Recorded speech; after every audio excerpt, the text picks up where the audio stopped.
Good morning. Welcome to 8THIRSTY. Morning! Good morning. Romans chapter 3. What advantage then hath the Jew, or what profit is there of circumcision? Much every way, chiefly because that unto them were committed the oracles of God. For what if some did not believe? Shall their unbelief make the faith of God without effect? God forbid. Yea, let God be true, but every man a liar, as it is written, that thou mightest be justified in thy sayings, and mightest overcome when thou art judged. But if our unrighteousness commend the righteousness of God, what shall we say? Is God unrighteous who taketh vengeance? I speak as a man. God forbid, for then how shall God judge the world? For if the truth of God hath more abounded through my lie unto his glory, why yet am I also judged as a sinner? And not rather as we be slanderously reported, and as some affirm that we say, let us do evil that good may come, whose damnation is just. What then, are we better than they? No, in no wise, for we have before proved both Jews and Gentiles that they are all under sin. As it is written, there is none righteous, no, not one. There is none that understandeth, there is none that seeketh after God. They are all gone out of the way. They are together become unprofitable. There is none that doeth good, no, not one. Their throat is an open sepulchre. With their tongues they have used deceit.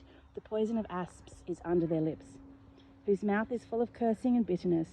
Their feet are swift to shed blood. Destruction and misery are in their ways, and the way of peace have they not known. There is no fear of God before their eyes. Now we know that what things soever the law saith, it saith to them who are under the law, that every mouth may be stopped, and all the world may become guilty before God.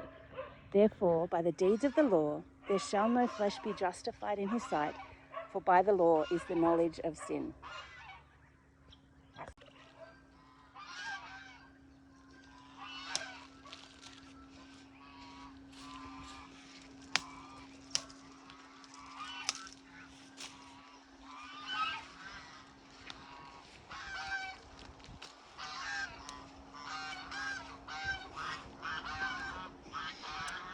Verse 21.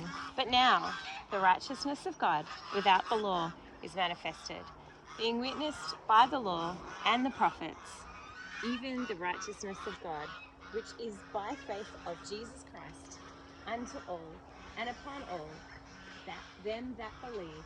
For there is no difference, for all have sinned and come short of the glory of God, being justified freely by his grace, through the redemption that is in Christ Jesus, who God hath set forth to be a propitiation through faith in his blood, to declare his righteousness, for the remission of sins that are past through the forbearance of God, to declare, I say, at this time his righteousness, that he might be just, and the justifier of him which believeth in Jesus.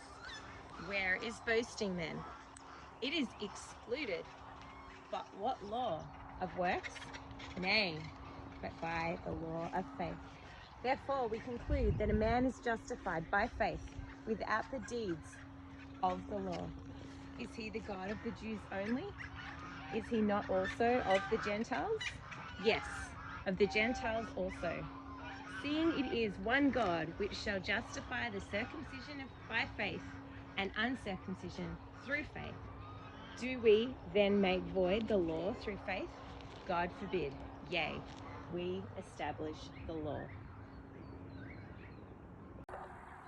So verse 9, I'm just going to read that again. What then? Are we better than they? No, in no wise. For we have before proved, both Jews and Gentiles, that they are all under sin. As it is written, there is none righteous, no, not one. We've all sinned. The law shows us that we're sinners. And then, through the righteousness of God, We get grace. And we were just saying, like, that's really what the whole verse says to me is,